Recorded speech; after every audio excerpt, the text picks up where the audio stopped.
You're born into Spanish like it's a secret superpower. Except instead of flying or shooting lasers out of your eyes, your power is translating medical bills for your parents at age 7. You're the human Google Translate, but with more anxiety and unpaid overtime. Your birth certificate says you're American. Your household says, we don't talk back to mama. The world says, where are you really from? As if Los Angeles isn't a valid answer unless you whisper, by way of Mexico at the end. You don't get a manual.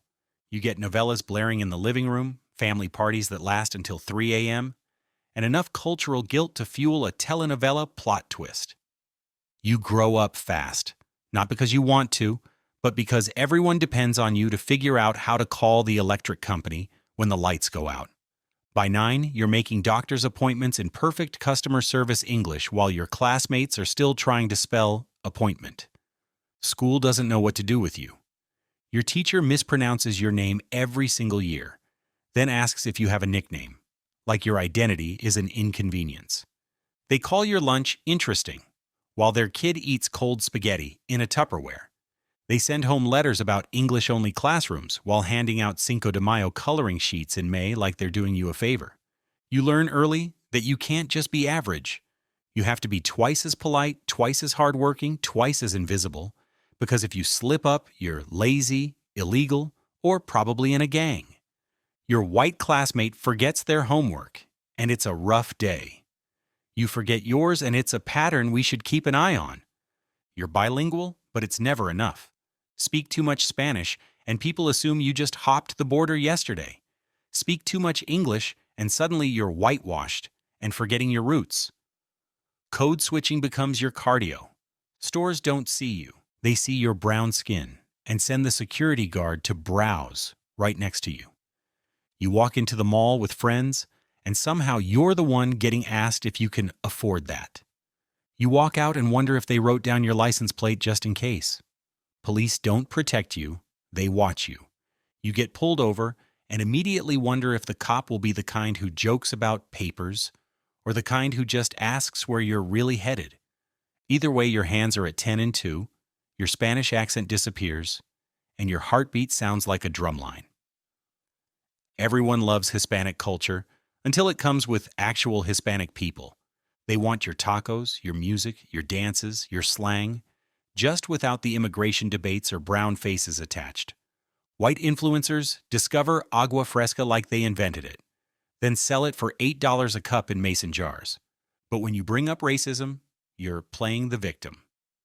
When you talk about discrimination, you're making it about race. Maybe because everything is about race. Dating is a circus. You get women who say, I've never dated a Latino before, like you're some rare collectible card they're adding to their set. Or they ask, so, can you dance? Before they've even learned your last name. They think passionate and macho are compliments like you're both a man and a telenovela character.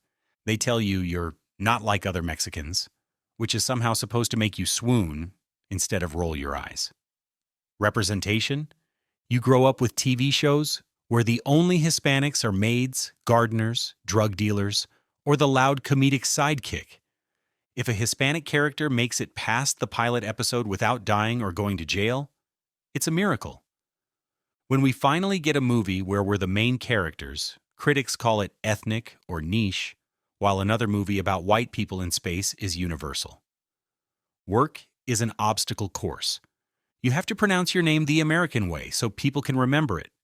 Your co-workers assume you're the diversity hire, and then they ask you to translate their tattoo idea into real Spanish so they don't accidentally get quesadilla inked on their arm.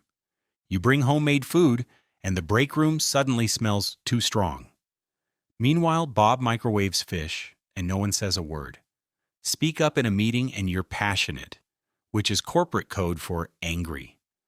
Don't speak up and you're quiet, which is code for probably not leadership material. Wear traditional clothes or braid your hair and suddenly it's too ethnic for the office. You're either not Hispanic enough or too Hispanic, depending on who's talking. Like there's a correct serving size of your culture you're allowed to present at any given time. Too fluent in Spanish? You're fresh off the boat. Too fluent in English? you've forgotten where you came from. The education system gives you the Alamo, a few paragraphs about Cesar Chavez, and then jumps straight back to the American Revolution. They skip colonization, U.S. intervention in Latin America, and anything that might make someone wonder why your family came here in the first place. They don't mention the Bracero program, Operation Wetback, or the way labor laws magically disappeared when brown hands were doing the work. Your neighborhood? It gets the factories, the freeways, the polluted river. Your streets got potholes big enough to be tourist attractions, but somehow there's always money to put up no loitering signs. You grow up breathing smog, drinking water with a little extra in it, and wondering why asthma and diabetes are family traditions. When you speak up about injustice, people tell you to just work harder, like your grandparents didn't already work themselves into bad backs and bad knees. When you protest peacefully, you're making a scene. When you protest loudly, you're dangerous. And if you riot, congratulations, you just proved them right. Your joy is suspicious. You laugh too loud and people stare. You throw a block party and suddenly the cops show up for noise complaints. Meanwhile, white frat boys flip cars after football games and it's called celebration. Even your Spanish gets policed. You're too American for your cousins back home, but not American enough for the people here. You use slang and someone corrects you. You use perfect grammar and someone accuses you of trying too hard. And still, people tell you it's better now.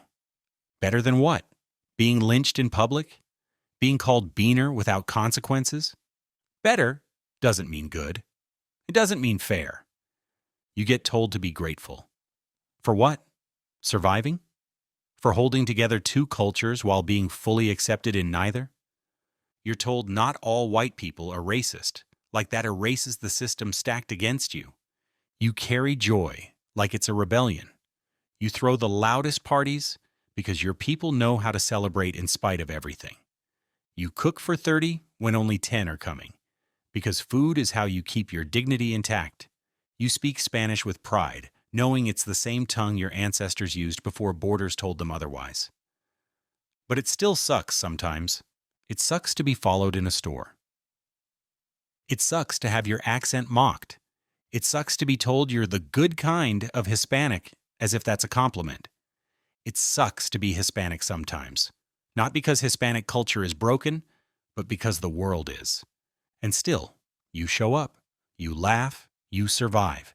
You carry the weight of two worlds and still manage to dance with it. That's not weakness, that's power, disguised as pain.